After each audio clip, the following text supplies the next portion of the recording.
La guerre au Moyen-Orient, des frappes israéliennes cette nuit sur l'Iran et le cours du pétrole qui remonte au-dessus de la barre des $100. La baisse des prix à la pompe, c'est pas pour demain. Plus de 2 € le litre de gazole, douloureux pour les familles, mais aussi pour les professionnels qui n'ont pas le choix. Transporteurs, commerciaux, soignants à domicile, les infirmiers libéraux notamment, qui n'ont pas connu de revalorisation de leurs indemnités de déplacement depuis bien longtemps.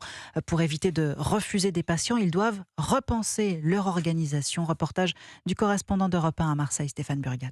Afin de ne pas travailler à perte, les soignants, comme Jean-Sébastien Nizou, représentant du syndicat Convergence Infirmière, cherchent la parade. On s'adapte, c'est-à-dire que moi j'ai pris ma trottinette électrique parce que c'était plus simple et que ça commence à devenir cher. Et il y en a qui sont passés à la voiture électrique, ça coûte de l'argent, 16 € en plus par plein, ce qui est beaucoup. Nous, le déplacement, ça bouge pas, c'est 2,75 € et du coup c'est les baisses de chiffre d'affaires. Ce qui est possible pour lui dans le centre-ville marseillais ne l'est pas forcément dans d'autres quartiers périphériques ou dans la ruralité, explique Christophe Barcelo de la Fédération nationale des infirmiers. On a des infirmiers qui sont notamment dans des zones reculées qui font jusqu'à 200 km par jour. On a le cas par exemple des manades qui sont aux alentours des Saintes-Maries-de-la-Mer. Il y a des infirmiers qui font pratiquement 50 km pour aller voir un patient. Et des conséquences possibles, il le craint, pour la continuité de soins. C'est clair que s'ils ont plusieurs patients, ils vont y aller, mais s'ils ont un patient isolé et qui lui est à 50 km, c'est trop cher d'y aller. Il va y avoir une problématique là-dessus avec des risques d'abandon de soins. Car ces soignants se voient refuser toute aide comme la détaxation du carburant par l'État. Marseille, Stéphane Burgat.